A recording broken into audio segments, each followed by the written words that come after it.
Welcome aboard, ladies. Yeah! Awesome! Wonderful! Hello and welcome to another episode of Video Game Reviews.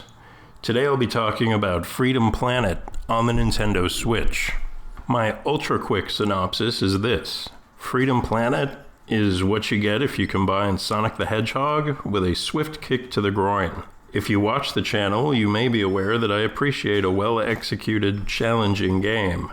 However, on a few occasions, I've had to mention that I have a hard time or a more limited amount of patience for games that are clearly designed to appeal to a younger audience, but are beyond a certain level of frustration.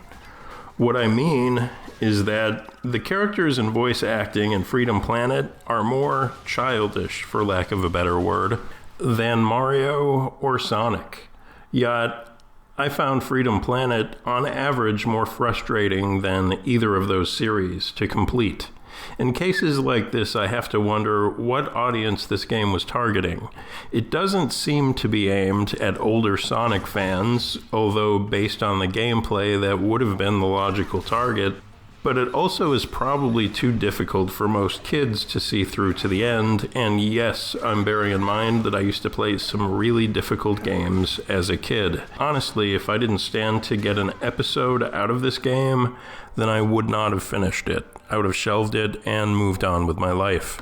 But let's jump over to the positive for a minute before I wrap this up.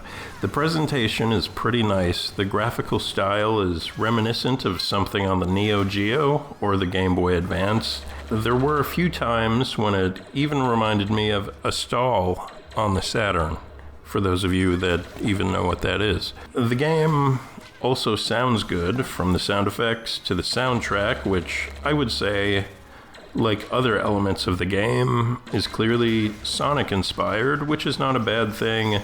The music fits the game well. It's not necessarily something that I would play in my car, but it works for the game.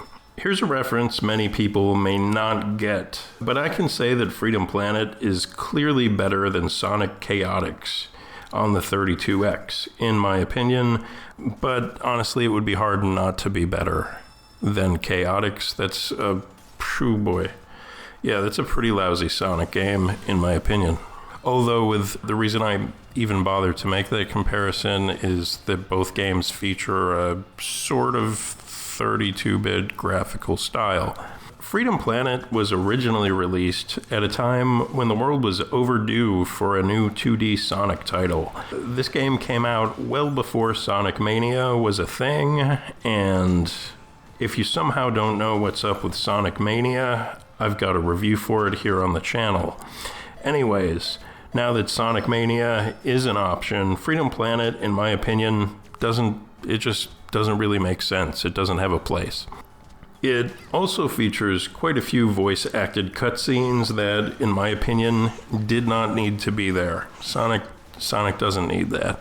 Okay, and neither does Freedom Planet. It sells for $15, which would be a fair price if I could recommend it, but I don't.